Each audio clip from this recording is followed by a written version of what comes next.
The kind stranger. Jake woke up to the feeling of something soft under him. His body ached all over, his head heavy like a stone. His mouth was dry, and his vision blurred. He tried to move, but his arms felt weak. The last thing he remembered was, what was it? A dark place. Cold metal bars. Chains. Voices speaking in a language he didn't understand. His heartbeat quickened. Where was he? The room around him was strange. The walls were smooth and silver, glowing faintly in the dim light. A large window showed a city outside. Tall, glass-like buildings stretching high into the sky. But the sky wasn't blue.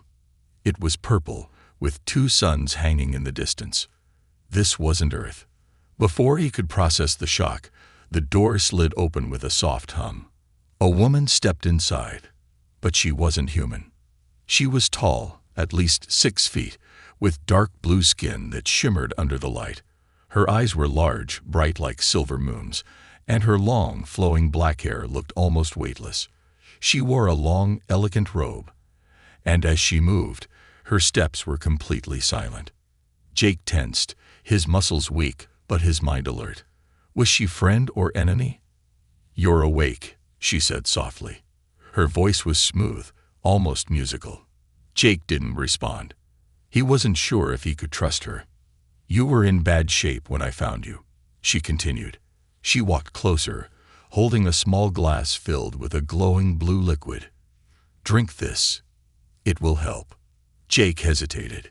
He had no idea what it was. Could he trust her? She seemed to understand his fear. She knelt beside him and placed the glass on the table. "You don't have to be afraid. No one will hurt you here." Her words were kind, but Jake knew better than to trust strangers easily. He had been taken, kidnapped by something in the darkness. He remembered chains, cages, whispers in a strange language. He had been captured. But how did he get here? He reached for the glass, his fingers trembling. He sniffed it first, but it had no smell. After a moment, he took a small sip. It was warm, slightly sweet, and as soon as it touched his throat, he felt stronger. "Better?" the woman asked. Jake nodded slowly. "Where am I?" His voice was hoarse. "You are in my home, on the planet Volfar. My name is Luraya." Volfar. He had never heard of it. He looked at the strange city outside the window again, his mind racing. How far was he from Earth? Could he ever go back? Luraya smiled gently. "You were taken by slavers. They sell humans here. It is rare to see your kind." Jake's stomach twisted. Slavers. That word confirmed his worst fears. He had been kidnapped and sold like an object. "But you're safe now," Luraya added. "I saved you." Jake studied her face. She seemed kind, but something felt off. Why would she help him? "Why?" he asked. Luraya tilted her head. "Because I wanted to." That wasn't an answer. She stood up and moved to a cabinet on the other side of the room. "You should eat something. Your body needs energy." Jake sat up slowly, feeling the strength returning to his limbs. As she turned away, he saw something on the wall, a small metal plaque with strange symbols. His mind struggled to make sense of them, but one part stood out. It was written in English. "Property of Luraya Ilveth." His blood turned cold. Property. Luraya turned back, holding a plate of food. "Here, eat this. It will help." Jake didn't move. His mind was spinning. He wasn't a guest here. He wasn't rescued. He was bought. His hands clenched into fists. He forced himself to stay calm, to not react. If she truly thought she owned him, then any sign of resistance could be dangerous. She placed the plate in front of him, unaware of what he had just realized. "You don't have to worry anymore," she said with a warm smile. "Your old life is gone, but I will take care of you now." Jake felt his heart pounding. His old life is gone. Luraya reached out and gently touched his hand. "You will learn to be happy here, Jake." Happy? He wanted to scream. Instead, he nodded slowly, forcing a weak smile. He had to play along. He had to survive. Because now he knew the truth. He wasn't saved. He was a prisoner. And he needed to find a way out before it was too late. The truth hurts. Jake didn't sleep that night. He lay on the soft bed, staring at the ceiling, his mind racing. Every time he closed his eyes, he saw that small plaque on the wall. Property of Lariah Elveth. He had been taken from Earth, thrown into a cage, and sold like an object. He had thought Lariah was a kind stranger, his savior. But now he knew the truth. She wasn't his rescuer. She was his owner. Jake's fists clenched under the blanket. He had to get out of here. The room was quiet, except for the soft hum of machines in the walls. The city outside was still alive. Faint lights flickered from the towering alien buildings, and strange flying vehicles moved across the purple sky. It was beautiful, in a cold and unfamiliar way. But beauty didn't change the truth. He was trapped. The obedient pet. The next morning, Lariah entered the room with the same warm smile. She carried a tray of food, strange fruits, something that looked like bread, and a small glass of the glowing blue liquid from before. "You should eat," she said, placing the tray beside him. "Your body is still adjusting." Jake sat up slowly. His muscles ached less today, but his mind was sharper. He couldn't let her know that he was aware of the truth. He had to pretend. He picked up the food and took a bite. It was surprisingly good, sweet, with a texture like soft cake. Lariah watched him closely, her silver eyes studying him. "You're different from the others," she said after a moment. Jake paused mid-bite. "Others?" Lariah tilted her head slightly, as if amused by his question. "Other humans. Most of them. Adjust quickly. They learn their place." His jaw tightened. Their place. Like obedient pets, like broken things that had given up. He forced himself to swallow. "And if they don't?" Lariah's smile didn't fade, but there was something unsettling in the way she looked at him. "Then they are corrected." Jake felt a chill run down his spine. He didn't need to ask what correction meant. He could imagine it well enough. He forced a small nod, keeping his expression neutral. "I see." Lariah reached out, touching his hand lightly. "Don't worry, Jake. You're lucky. You belong to me now. I will take care of you." Jake wanted to pull his hand away. Every fiber of his being screamed fight, resist, escape. But he did nothing. He just smiled weakly and nodded again. He had to play along, at least for now. The silent prison. Over the next few days, Jake observed everything. He learned the layout of the house, a massive place made of smooth, curved walls and glowing panels. The doors had no locks, but they only opened when Lariah wanted them to. He was free to roam within the house, but he couldn't leave.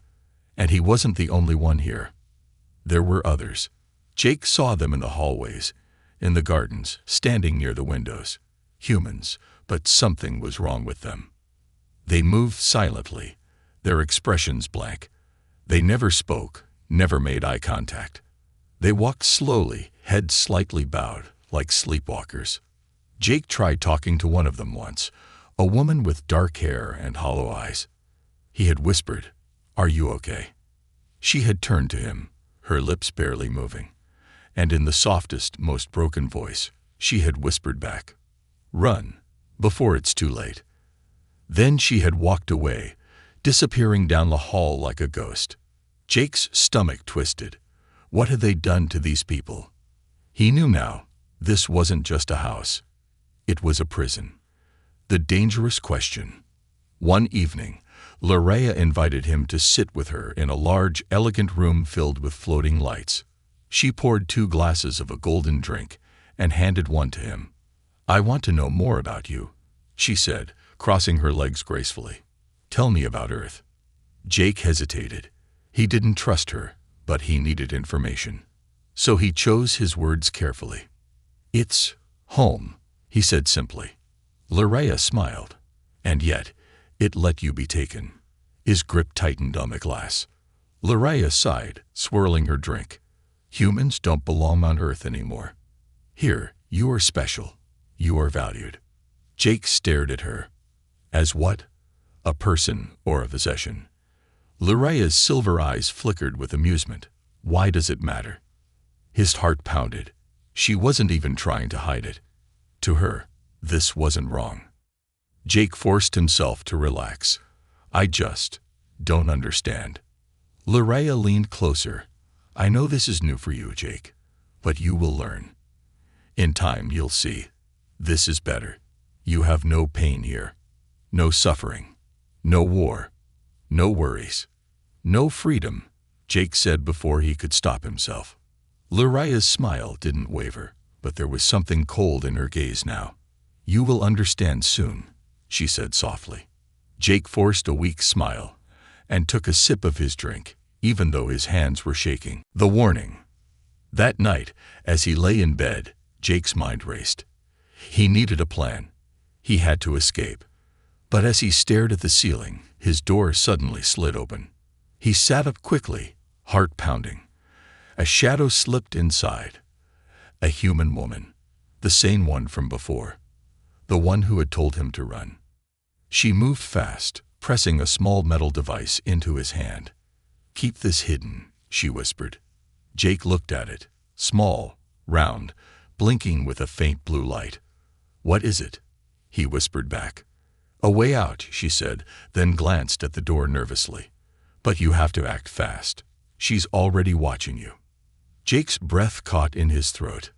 Then the woman was gone, slipping back into the darkness. Jake looked down at the device in his hand, his heart beat like a drum in his chest. He didn't know what it was. He didn't know how to use it. But he knew one thing for sure. Time was running out. The silent rebellion. Jake sat in the darkness of his room, staring at the small device in his hand. It was no bigger than a coin, its blue light pulsing softly. He turned it over, feeling the cooled metal against his fingers. A way out. That's what the woman had told him. But how? The house was a fortress. Every door opened only when Loraya allowed it. The windows were reinforced with some kind of invisible energy field. Even if he got out, where would he go? He was on an alien planet with no idea how to navigate it. But the alternative, staying here forever as someone's pet, was worse. He clenched his fist around the device and tucked it under his pillow. He would figure this out. The broken ones. The next morning, Jake played his part. He smiled, he ate his food. He responded politely to Loraya's questions. But inside, he was watching, waiting. The other humans moved through the house like ghosts. They did their tasks without hesitation, cleaning, arranging furniture, preparing meals. But they never spoke. Their faces were empty. Jake had seen fear before. This wasn't fear. This was something else. One man, tall, broad-shouldered, with dark eyes that had once held fire, walked past Jake without even looking at him. Jake whispered, "Hey." No reaction. The man continued walking as if he didn't hear. Jake stepped closer, lowering his voice. "Do you know how to get out of here?" The man's steps faltered slightly. His hands twitched. Then, slowly, he turned his head, just enough for Jake to see his face. For the first time, Jake saw it. A small silver implant at the base of the man's skull, barely visible, hidden beneath his hair. Jake felt a chill run down his spine. They were controlled. The man's lips barely moved as he whispered, "If she finds out what you're planning, you will wish you never woke up." Then he walked away.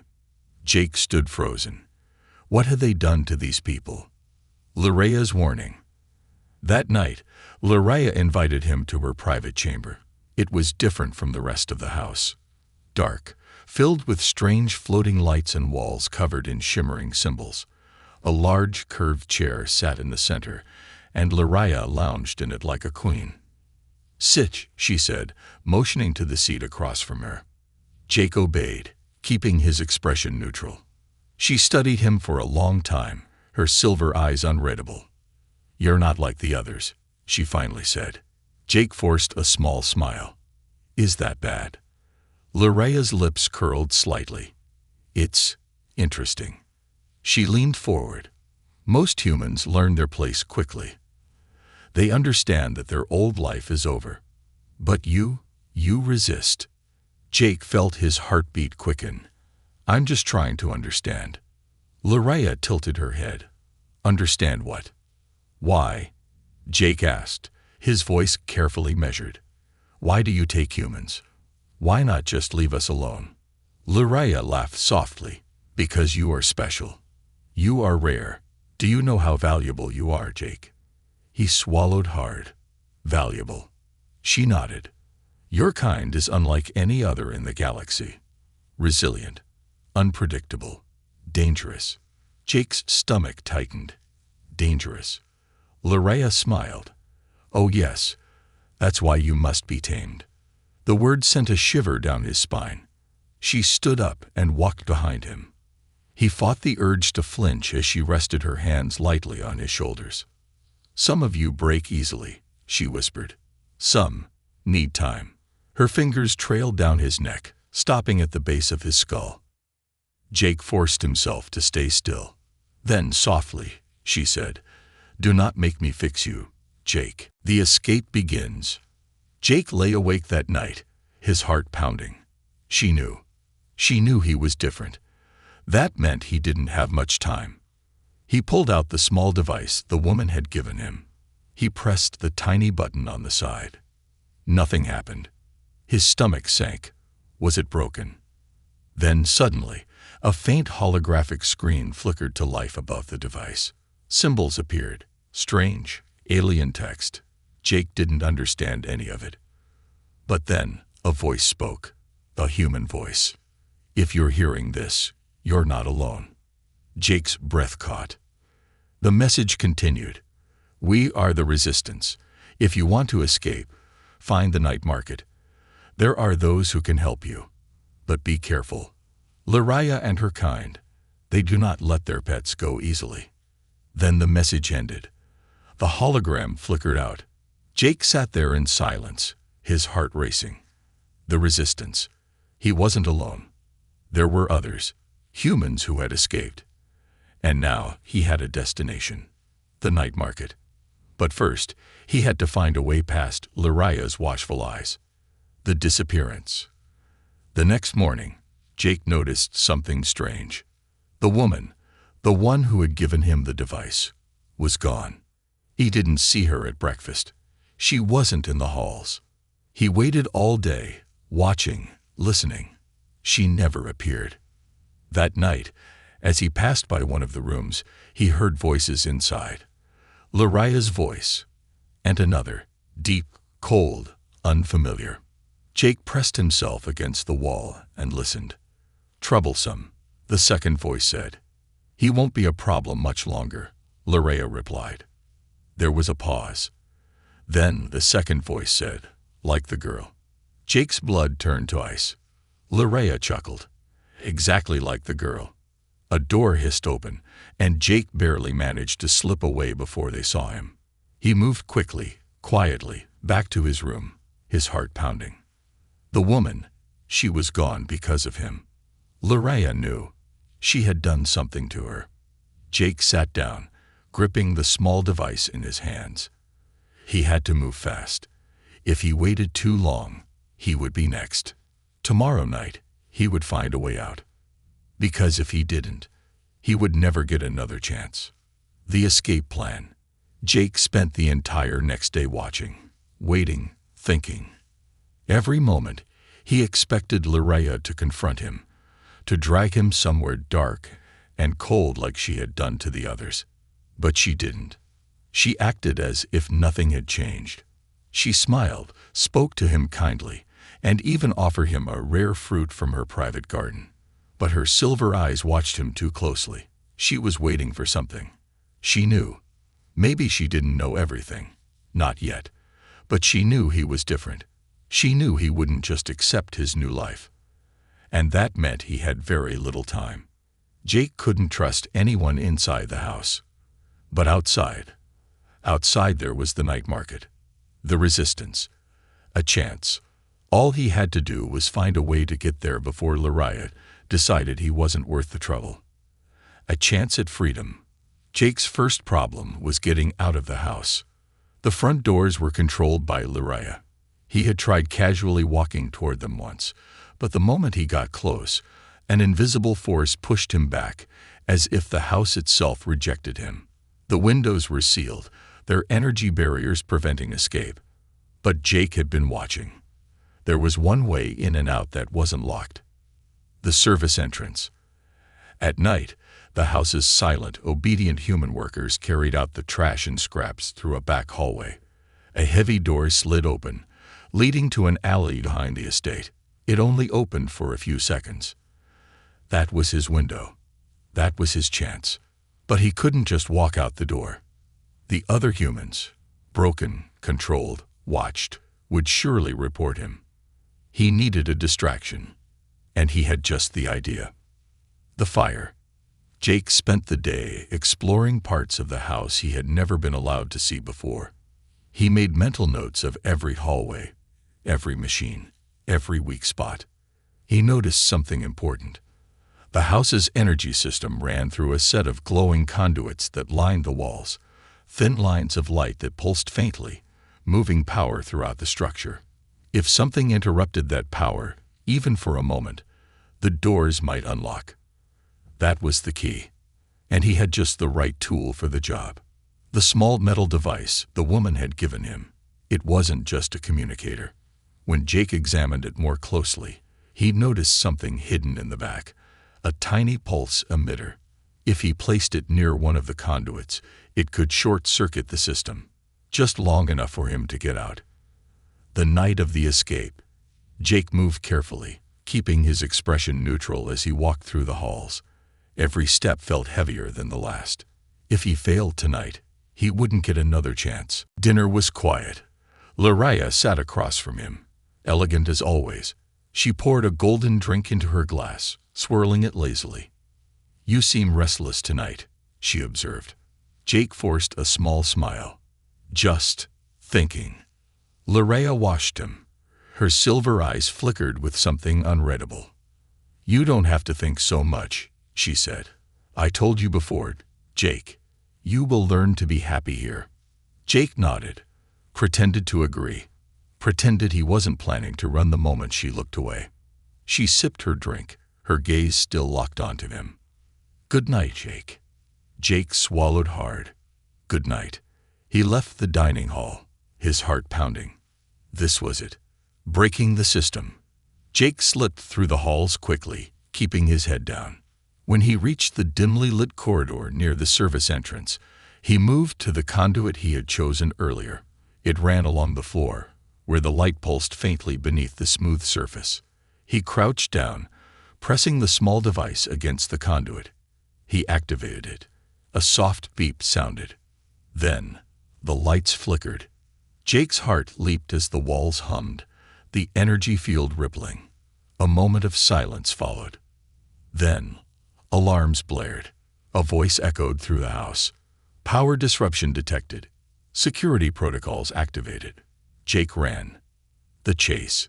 The moment the alarms went off, chaos erupted. The obedient humans stopped in their tracks, their empty eyes flickering as their implanted systems rebooted. The walls shifted, lights flashing red as security drones whirred to life. Jake sprinted down the hallway. The service door was already sliding open. The workers were in the middle of taking out the trash, moving slowly, unaware of what was happening. Jake shoved past them, his breath ragged. He had 1 second. The door started closing. Jake threw himself forward, just barely slipping through before it sealed shut. For the first time in weeks, he was outside. The air was cool and filled with strange smells. The sky above was dark, filled with swirling clouds and 2 glowing moons. The city stretched ahead, alien, unfamiliar, dangerous. But he didn't have time to admire it. Behind him, he heard the sound of something crashing. The door was opening again. They were coming for him. The night market. Jake ran. His legs burned as he sprinted through narrow alleys, past strange glowing signs and silent figures watching him from the shadows. He didn't stop. He didn't know where he was going. He didn't know what would happen next. But then, just as his lungs screamed for air, he saw something ahead. A massive open plaza, filled with stalls and figures draped in dark cloaks. Strange creatures moved through the crowd, trading goods, speaking in hushed voices. The air smelled of fire, oil, and spices. The night market. Jake slowed, his breath heavy. This was it. He had escaped. But now, he had to survive. And Lariah wouldn't let him go without a fight. Betrayal and capture. The night market was alive with movement, glowing lanterns and hushed voices. Strange figures in dark cloaks shuffled between stalls, their faces hidden. The scent of unknown spices and burning oils filled the air. Jake kept his head down, his heart still hammering from the escape. His legs ached, but he couldn't stop. He was free. For now. He scanned the market, searching for a sign, a clue, anything that could lead him to the resistance. The woman's last words echoed in his mind. Find the night market. There are those who can help you. But who? Jake moved carefully, avoiding eye contact. He didn't belong here, and he knew it. The aliens around him spoke in strange whispers, their words sharp and unfamiliar. Some glanced at him, but no one stopped him. Then a voice, soft, urgent, cut through the crowd. Human. Jake turned sharply. A figure stood in the shadows of a stall, cloaked in deep green fabric. Their face was hidden beneath a hood, but the voice, it sounded human. He hesitated. Was this the resistance, or a trap? The figure didn't wait. They turned and walked deeper into the market. Jake had no choice. He followed. A dangerous offer. They weaved through the market, passing stalls filled with shimmering objects, glowing liquids, and cages containing creatures Jake had never seen before. Some of them had eyes filled with silent terror. His stomach twisted. The figure led him to a dark corner of the market, behind a stack of metal crates. They turned, pulling down their hood. Jake's breath caught. She was human. A woman in her late 20s, her brown hair tied back, her face sharp and hardened. A long scar ran from her temple to her jaw. Her eyes, however, were sharp and alive, filled with anger and something else. Hope. You're the new one, she said, the one who ran from Lariah. Jake tensed. How do you know that? She smirked. Because she's looking for you. Jake's stomach dropped. Who are you? He asked.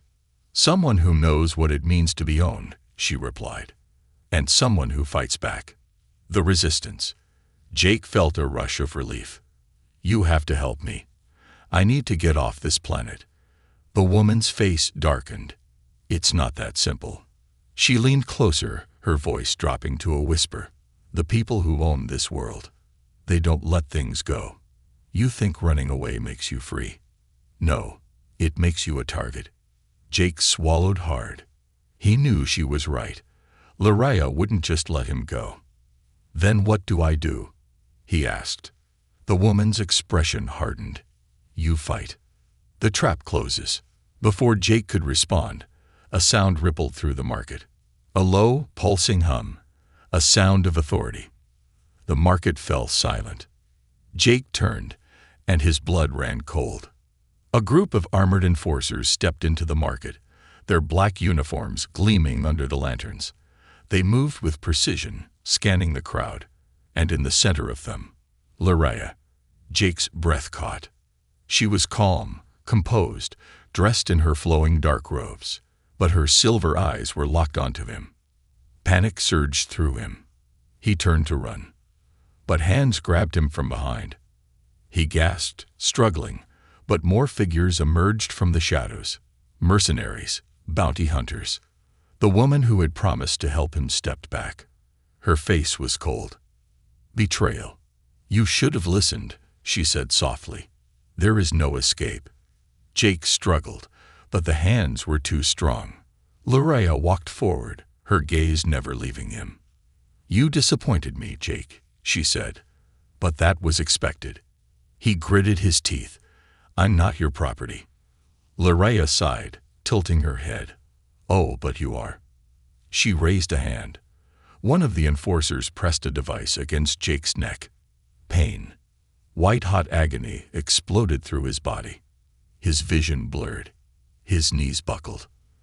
The last thing he saw was Loraya's silver eyes watching him as the world faded to black.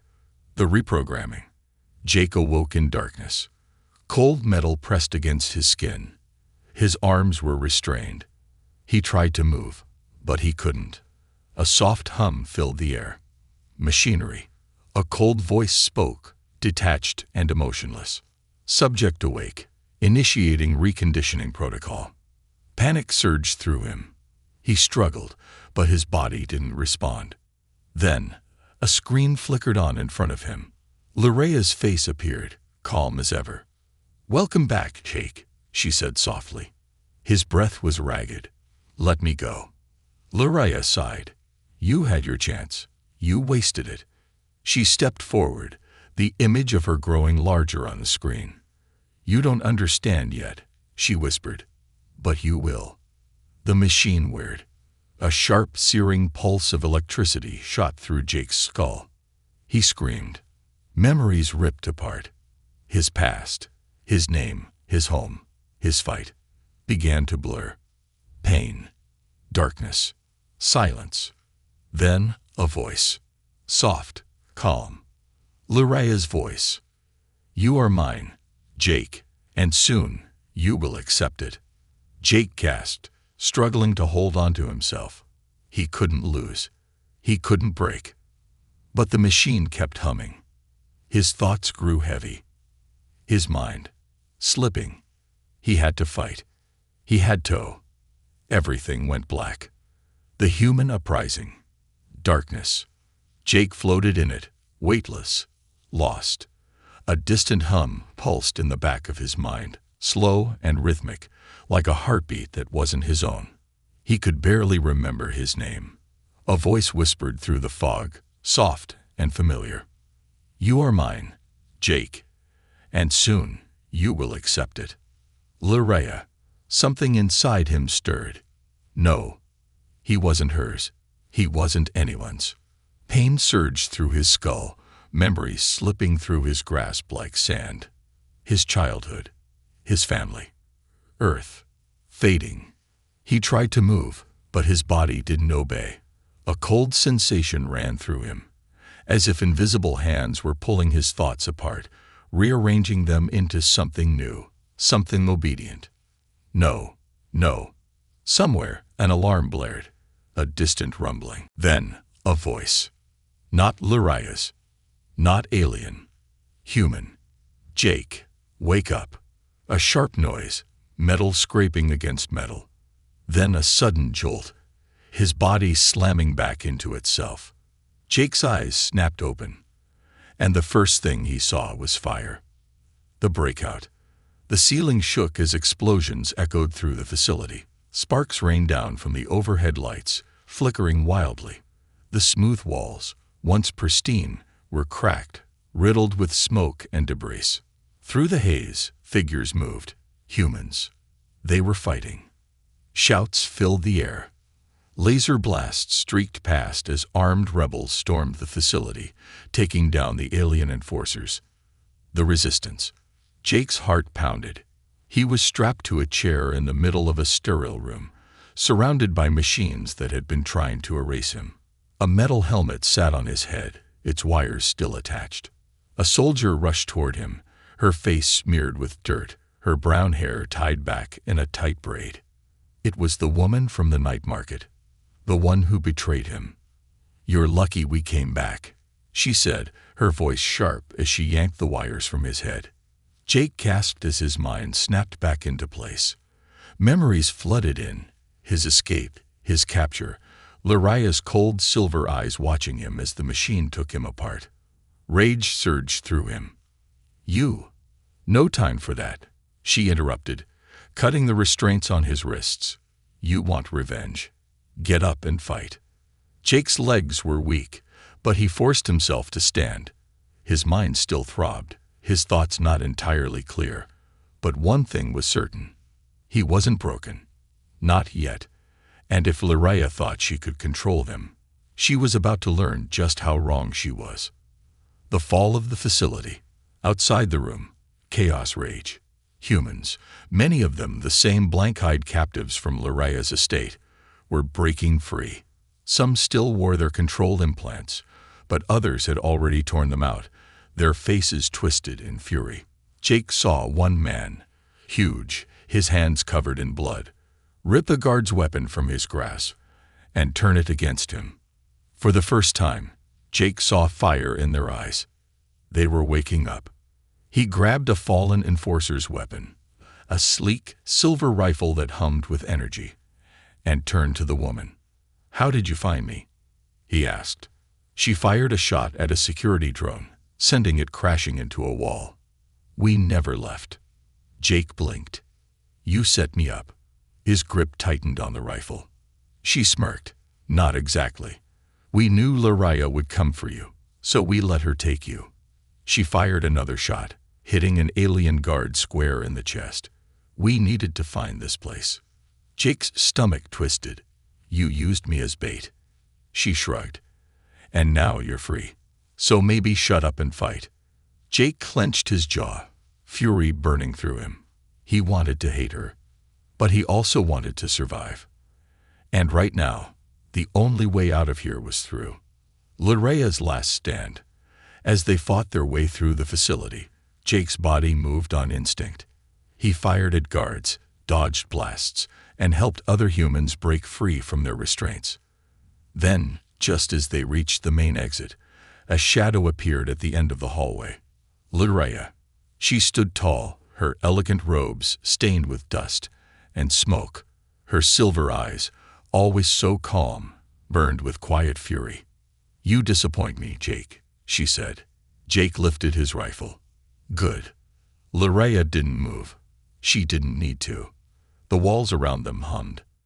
Jake barely had time to react before the air itself turned against him. A shockwave slammed into his chest, throwing him backward. His rifle skidded across the floor as he crashed against the wall, pain exploding through his ribs. Loraya stepped forward, her hands glowing with raw energy. "You think you can fight me?" she whispered. "You are mine." Jake gritted his teeth, struggling to his feet. The woman beside him, his reluctant ally, was already moving, lifting her own weapon. Loraya flicked her wrist. The weapon shattered into pieces. The woman cursed. "Great, she's one of those." Jake had no idea what that meant, but he wasn't going to let Loraya win. He lunged. Loraya was fast, but so was he. She reached for him, but Jake dodged, twisting behind her. His fingers closed around something cold at her waist. Her control device. Jake ripped it from her belt and slammed it onto her neck. Loraya's eyes widened. For the first time, she looked afraid. The device beeped. Energy surged through her, and she collapsed. Jake stood over her, breathing hard. She looked up at him, her silver eyes now flickering, her control breaking. "Jake," she whispered, "you don't have to do this." He almost believed her. Then he remembered the machine, the pain, the humans she had broken. He tightened his grip on the control device. "Neither did you." With a final pulse of energy, Loraya's eyes fluttered, and she went still. The fight isn't over. The resistance fighters poured in, securing the facility. The remaining enforcers were either dead or captured. The humans were free. Jake stood at the edge of the wreckage, staring down at Loraya's unconscious form. "You should kill her," the woman beside him said. Jake clenched his fists. He wanted to. He wanted to so badly. But he wasn't like her. "She's not worth it," he muttered. The woman raised an eyebrow. "Mercy? That's rare." Jake exhaled. "I'm not doing it for her." He turned away. The fight wasn't over. Loraya was just one piece of a much bigger war. The resistance had saved him. Now, it was his turn to fight back. Humanity strikes back. The fires still burned.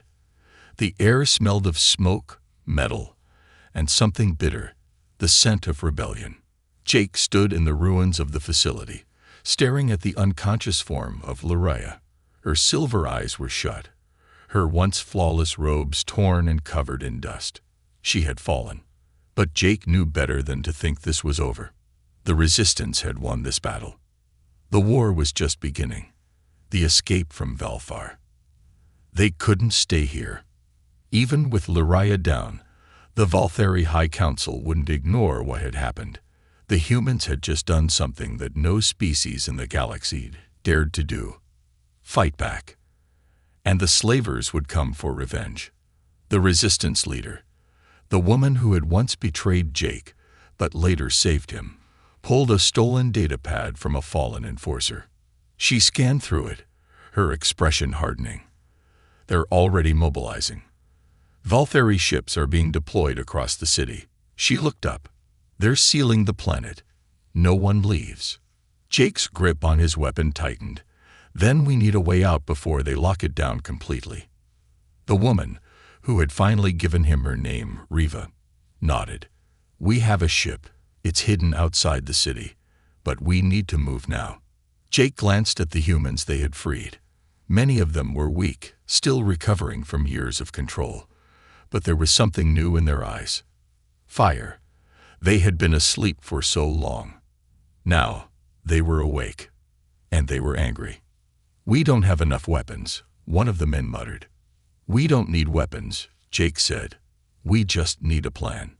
Hijacking the Valthari flagship. They couldn't fight their way off-world, not with the entire Valthari fleet ready to obliterate them. But there was one way out. A ship.